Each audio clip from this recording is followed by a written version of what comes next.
Hi everyone, it's almost Diwali and I have the perfect recipe for you all. I'm going to share with you all my dairy-free Parsad recipe. Now I'm using half flour, half cream of wheat for this recipe, but you all can also use cream of wheat alone or flour alone. So join me today as I share with you all this easy dairy-free Parsad recipe. And today's episode is being sponsored by All Sons Marketing Company Limited with brands such as Natrually Almond, Caribbean Dream, Lucima, Bragg, and Squeezy. So let's jump straight into this one. Let me show you how easy it is to make. So let's jump into this one. We're going to start with a saucepan, and to that pan we're going to add in 1 packet of Natrually Almond Original, and this is a sweetened version. So for this recipe I'm not using any additional sugar. In goes 1 cinnamon stick, and then I'll set this aside and keep it warm in a back burner until we're ready to use it. So then put up a big pot or skillet to make the Parsad in.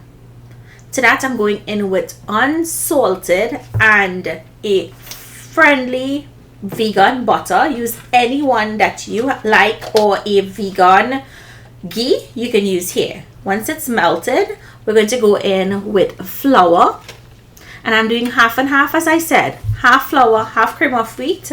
And if you guys wanted to use all flour, all cream of wheat, or double or triple this recipe, by all means you can. Now, if the flour is soaking up that butter, you want to add some more because you want this to be a little more on the runnier side. So you see how it's looking a little clumpy? I'm gonna show you guys. Don't worry, you don't have to be scared to make Parsad. We're gonna add in our cream of wheat first. Then give this a mix. And now I need some more ghee or butter, whatever you choose to use, and we're going to add that in.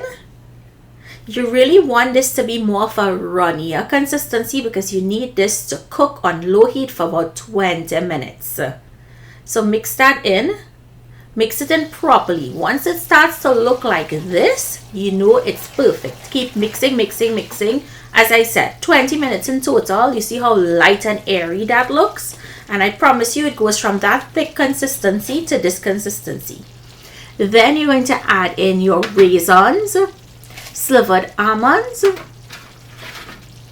grate in some fresh nutmeg,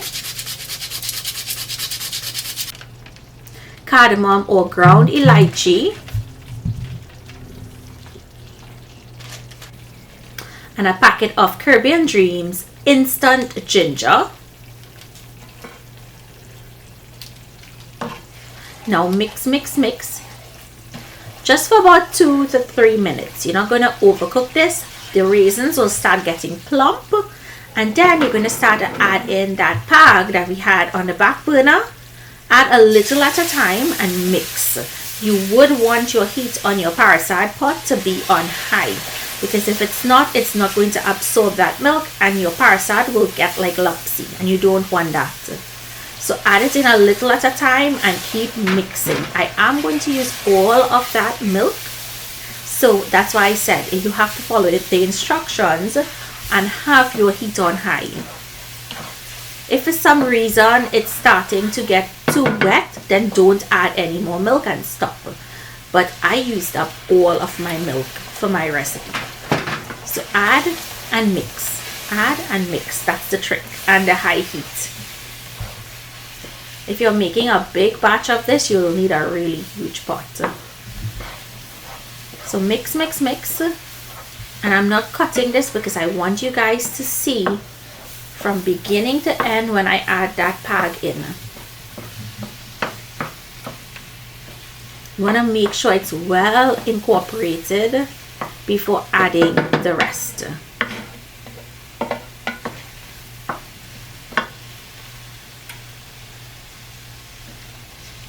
This is going to be the last set. Mix, mix, mix.